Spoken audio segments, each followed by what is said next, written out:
और फेलियर, इन दोनों में एक चीज कॉमन होती है, ध्यान से इस बात को समझना, और उसको हम लोग बोलते हैं 24 आवर्स। ये 24 घंटे इन दोनों के पास होते हैं। वो जो एग्जाम में टॉप करता है, वो जो सेलेक्ट होता है, और वो जो एग्जाम को क्वालिफाई नहीं कर पाता है या अपनी मंजिल से बहुत दूर रह जाता है, इन दोनों के बीच में जो सबसे इंपॉर्टेंट कॉमन चीज होती है वो 24 घंटे 365 दिन, ये दोनों के लिए कॉमन होता है। बुक्स की चॉइस हो सकती है, नई एनसीईआरटी, पुरानी एनसीईआरटी, विपिन चंद्रा और तमाम आपको किताबें बताई थी, वो हो सकती हैं, कॉमन भी हो सकती हैं, बट 24 घंटे इन दोनों के पास हैं। अब सवाल है कि ये इन 24 घंटों में अपना आउटपुट मैक्सिमम निकाल पाता है, और इसको पता भी नहीं होता कि टाइम मैनेजमेंट बेसिकली क्या होता है। इसको लगता है कि केवल कोचिंग में एडमिशन ले लिया, फलाना जो है 25-30 नई नई किताबें खरीद ली, 20-25 मैगजीन खरीद लेकर आया और इससे मेरा सिलेक्शन हो जाएगा, और अपने उन 24 घंटों का यूटिलाइजेशन नहीं कर पाता है। और यहां पर क्या होता है, वो टाइम मिस मैनेज कर जाता है। क्या करता है?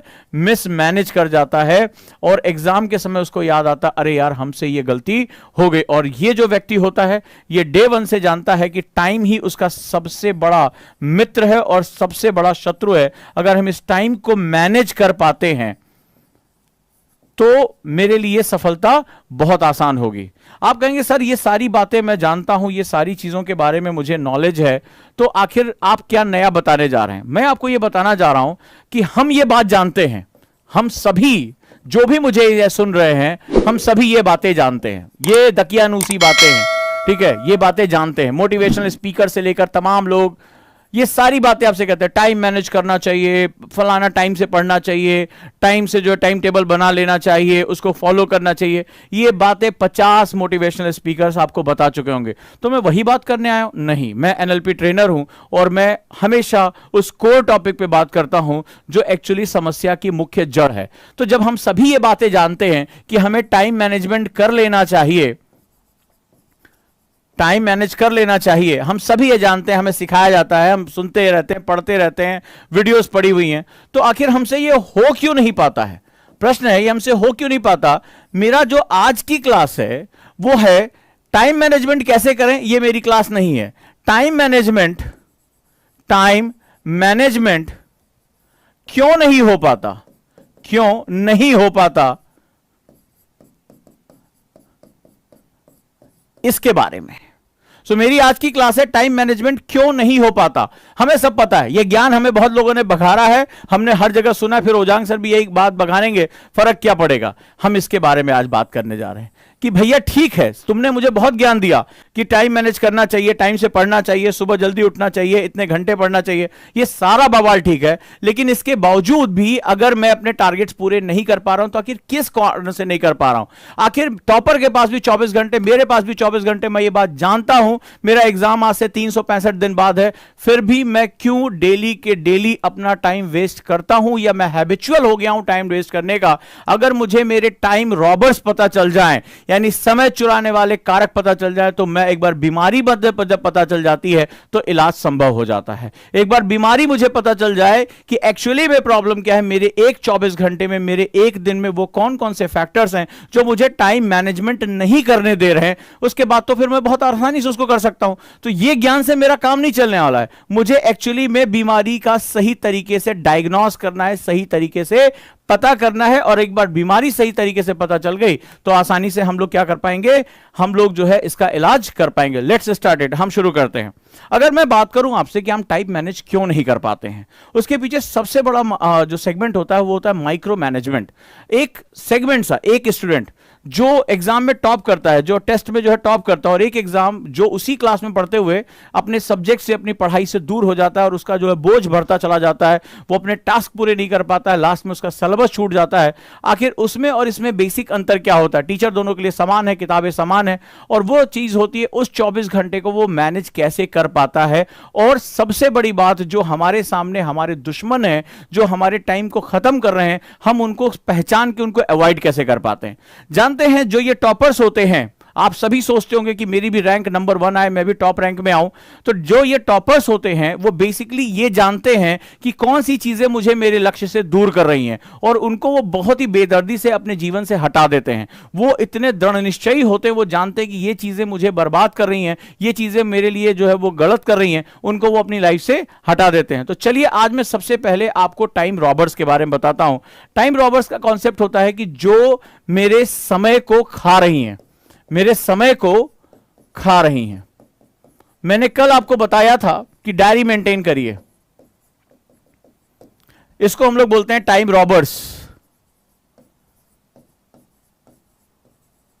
यानी समय चुराने वाले अव्यय। ये जो 24 घंटे हैं आपको अनजाने और जाने पता ही नहीं चलता है, और ये आपका 24 घंटे में से समय निकाल ले जाते हैं। अगर मेरी बात पहुंचे तो मुझे बताइएगा, कल मेरी बात आप तक पहुंची? कितने मेरे पास मैसेज आए जिन्होंने अपने माता पिता को पत्र लिखा, उनकी जो फीलिंग्स हुई। कई लोगों ने कहा कि सीरियसली बहुत दिन बाद हम इतना गहरे से इमोशनल हुए, बहुत अच्छी फीलिंग आ रही है। Thank you, love you all. आप लोगों ने बहुत मुझे प्यार दिया और उसको करके दिखाया। कई लोगों ने सुना, उसको किया नहीं।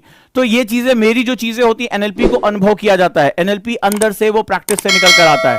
तो आज मैं आपसे बात करने जा रहा हूं टाइम रॉबर्स के बारे में, यानी वो चीजें जो आपके 24 घंटे में से जो आपका प्रोडक्टिव एरिया है उसको खींचकर बाहर निकाल देते हैं, वो बर्बाद कर देते हैं। तो चलिए, जितने भी आप चाहे फर्स्ट ईयर में हो, सेकेंड ईयर में हो, सेगमेंट्स में हो, हम इसके बारे में अब बात करने जा रहे हैं। और हम आज बात करने जा रहे हैं टाइम रॉबर्स की। चाहे तो आप इसको लिख भी सकते हैं।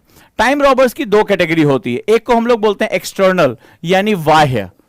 एक्सटर्नल, जानते हैं आपका दुश्मन कोई और नहीं है, आपके अंदर ही बैठा हुआ है, आपके आसपास ही है, जो आपको सफल होने नहीं देता है, आपको आपके लक्ष्य से दूर लेकर चला जाता है। और आप मिसमैनेज हैं, आप अनट्रेंड हैं, इसी वजह से आप सफल नहीं हो पाते। कई बार लोग कहते हैं सर मैं बहुत कमजोर हूं, मैं लगता है मेरा भाग्य अच्छा नहीं है, मैं ऐसा लगता है इस एग्जाम के योग्य नहीं हूं। ऐसा कुछ नहीं है। यहां सिर्फ मैटर है कि आप ट्रेंड हैं या अनट्रेंड हैं। ट्रेंडिंग का मतलब होता है कि क्या आप अपने इस 24 घंटे को सही तरीके से इस्तेमाल करने योग्य हैं, उसको आपको उसके गुण रहस्य पता है या नहीं पता है। और आपको हराने वाला कोई नहीं है। कोई आपकी किताबें आके नहीं फाड़ जाता, आंखों पे पट्टी नहीं बांध देता, नशीली दवाएं नहीं खिला देता, आपको कोई बेहोश नहीं कर देता कि आप पढ़ नहीं पा रहे। कोई कुछ नहीं होता है। ये सारी बेहोशी मदहोशी सब तुम्हारे यहां दिमाग में चल रही होती है। चलिए हम लोग बात करते हैं एक्सटर्नल यानी बाह्य टाइम रॉबर्स, यानी कि समय चुराने वाले। सबसे पहले बात करते हैं number 1।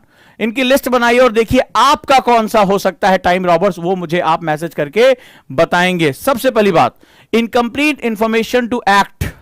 Incomplete information to act बहुत इंपॉर्टेंट है, और सबसे बड़ा बॉम्ब यही है। यानी किसी काम को करने की अधूरी जानकारी, किसी काम को करने की अधूरी जानकारी। मतलब क्या हुआ? जैसे सर मैं आईएएस की तैयारी करना चाहता हूं या चाहती हूं, बहुत बढ़िया बात है। सर मुझे सन 2023 में एग्जाम देना है, बहुत अच्छी बात है, ठीक है, यह इंफॉर्मेशन आपके पास है। सर मैं आईएएस की तैयारी शुरू कर चुका हूं या कर चुकी, बहुत अच्छी बात है। सर मैंने एडमिशन ले लिया, बहुत अच्छी बात है। But what the next step? और आपने कहा सर मैंने विपिन चंद्रा पढ़नी शुरू कर दी, मैंने कहा बहुत अच्छी बात है। लेकिन अगला क्वेश्चन यह है, अब जरा मेरी बात को ध्यान से सुनना और समझना, कि विपिन चंद्रा, मान लो मैं कहता हूं 500 पेज की एक किताब है, इसमें से क्या पढ़ना और क्या नहीं पढ़ना है, क्या मेरे लिए इंपॉर्टेंट और क्या नहीं है, और आपने बिना प्रॉपर इंफॉर्मेशन की इस एग्जाम प्रिपरेशन के आपने सीधे उठाई किताब और उसको यूनिवर्सिटी के बुक की तरह पढ़ना शुरू कर दिया। आपने बिना इस पे ये जाने कि कौन सा तथ्य आपको अधिक फोकस करना है, कौन सा कम फोकस करना है, आपने इसमें अपनी पूरी एनर्जी, पूरी ताकत यहां पर झोंक दी। नतीजा क्या हुआ? धीरे धीरे ये किताब आपका एक बहुत कीमती समय निचोड़ना शुरू कर देती है। या हो सकता है आप इतिहास में 3-4 किताबें लेकर चले आए हो हिस्ट्री पे, एक ही टॉपिक पे, और वहां पर आप सबको थोड़ा थोड़ा थोड़ा थोड़ा एक बार पढ़ रहे हो। ये भी क्या कर रहा है? आपको एक्चुअली में नहीं पता है कि मुझे तैयारी करने के सही डायरेक्शन कैसे लेनी है। Incomplete information to act in any sense, चाहे आप सॉफ्टवेयर इंजीनियर हो, चाहे आप जो है किसी प्रैक्टिस में हो, चाहे आप यूपीएससी की प्रिपरेशन कर रहे हो,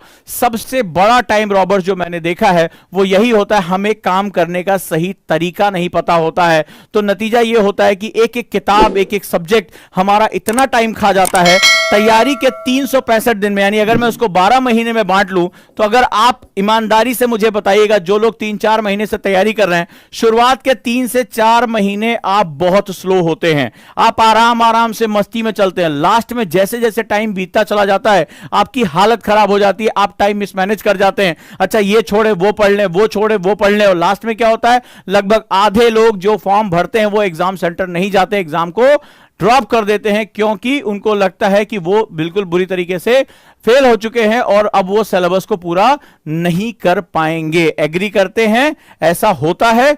तो सबसे पहला सेगमेंट होता है इनकम्प्लीट इंफॉर्मेशन टू एक्ट, यानी किसी काम करने की सही जानकारी ना होना या अधूरी जानकारी होना। जब मैंने बार बार यहां पर कहा, ठीक है आप आईएएस बनना चाहते हैं, अच्छी बात है, क्या आपने सिलेबस पढ़ लिया, क्या आपने सिलेबस एनालिसिस कर लिया, क्या आपने प्रीवियस ईयर पेपर पढ़ लिया, क्या आपने इस बारे में काम कर लिया कि मेरा मोटिवेशन फैक्टर क्या है, यानी मैं आईएएस या आईपीएस क्यों बनना चाहता हूं और मेरे लिए क्या इंपॉर्टेंट फैक्टर्स इंपॉर्टेंट हो जाते हैं। क्या आपने अपने कारकों पर गंभीरता से सोचा कि कल को जब थकान होगी, मेरे पास जो है वो मुझे ऊब होगी, मैं हार मानने लगूंगा, तब कौन सा मोटिवेशन फैक्टर मुझे खींचकर आगे लेकर जाएगा। आपने इन सब चीजों पे काम नहीं किया, आप सीधे गए और इंटरनेट पे देखा, बुक खरीद के लेकर आए। बच्चे मुझे फोटो भेजते हैं, सर ये वाली किताब पढ़ लें क्या, ठीक है, और वहां से जब है उनका बेसिक, मैं उनसे पूछता हूं इसके पहले के स्टेप पूरे हो गए हैं क्या, बोला नहीं नहीं सर, किताब शुरू करते हैं फिर धीरे धीरे सीख जाएंगे। मुझे समझ में आ जाता है कि ये फिर सीखते सीखते बहुत समय लेने जा रहा है। तो पहली चीज, किसी भी काम को करने से पहले उसकी पूरी पर्याप्त जानकारी लेना बहुत जरूरी है। आगे आ जाते हैं, नेक्स्ट वन है telephone and social media. Telephone and social media, एक आंकड़ों के हिसाब से आज की डेट में एक यूथ बहुत बड़ा टाइम स्पेंड करता है इस सोशल मीडिया पे। एवरेज एक यूथ मिनिमम जो है वो 35 मिनट्स, एवरेज की बात कर रहा हूं world wide level, 35 minutes spend करता है। अगर 35 मिनट्स में आप अंदाजा लगाइए, केवल वो सोशल मीडिया पे अपना स्पेंड करता है। एवरेज लोग इससे ज्यादा भी करते हैं, कुछ लोग इससे थोड़ा बहुत कम कर सकते हैं। 35 मिनट वो सिर्फ सर्फिंग में खर्च कर रहा है आज की डेट में। ये बहुत ह्यूज अमाउंट है। और अंदाजा लगाइए, अगर आप 35 मिनट आप बुक को पढ़ने में लगाते हैं, आप बुक को पढ़ने में लगाते हैं, तो आप हर 2 हफ्ते में, 2 वीक में एक बुक खत्म कर सकते हैं। इक्वल टू इतना है, राइट। ये जो आप सर्फिंग में लगा रहे हैं, जैसे आप जो है वो फोटोज देख रही है, जो आप यहां लगा रहे हैं, इसकी कीमत है कि आप हर 2 हफ्ते में एक किताब खत्म कर सकते हैं। इतना टाइम स्पेंड करने के बाद आप अंदाजा लगाइए कि आफ्टर 1 ईयर आपकी क्या स्थिति होगी। आप अपने कॉम्पिटिटर से कितना पीछे होंगे। आप दोनों ने, इसने जो टॉपर आज कहलाया है और ये जो आज फेलियर कह रहा है, इन दोनों ने अपनी जर्नी एक साथ शुरू की थी, एक ही समय पे शुरू की थी, एक ही जगह से शुरू की थी। लेकिन जो टॉपर है उसको अपने टाइम रॉबर्स के बारे में पता है, कौन मेरा समय चुरा के लेके जाता है। और जो फेलियर होता है वो एक अलग मुगालते में, एक अलग जो है वो नशे में रहता है। और उसका नतीजा होता है कि वो धीरे धीरे जो कंपाउंडिंग इफेक्ट होता है, यानी सक्सेस का कंपाउंडिंग जो होता है, उसको बनाने से चूक जाता है। आप अंदाजा लगाइए कि हर महीने 2 बुक नहीं पढ़ लेना, यानी कि 12 महीने में 24 बुक्स एक्स्ट्रा पढ़ लेना, यानी 24 बुक्स की नॉलेज इस व्यक्ति की 1 साल बाद इससे ज्यादा होगी। आप अंदाजा लगा के देखिए इसका नॉलेज बेस कहां से होगा। कोई एक्स्ट्रा टाइम नहीं, कोई एक्स्ट्रा सेगमेंट नहीं, सेम टाइम में जहां पर यह व्यक्ति अपना टाइम बर्बाद कर रहा है, यह व्यक्ति अपना जो है वो बेस बनाता जा रहा है। 35 मिनट आपको लगा, 35 मिनट तो चिल मारते यार, भाई को रिलैक्स भी तो चाहिए, माइंड को रिलैक्स भी तो चाहिए। लेकिन रिलैक्स की कीमत आप देखिए क्या है। रिलैक्स की कीमत देखिए, ये टॉपर उस रिलैक्स की कीमत, उस रिलैक्स के टाइम को वो 24 किताबों में कन्वर्ट कर देता है। इन दोनों की नॉलेज में 24 बुक्स के बराबर डिफरेंस आएगा। और आप जानते हैं कि यह डिफरेंस जमीन आसमान का अंतर पैदा कर देता है। फिर हम केवल टॉपर्स की फोटो लगाने को मजबूर होते हैं, हम फोटो में जाने की स्थिति में नहीं आ पाते हैं। क्लियर है?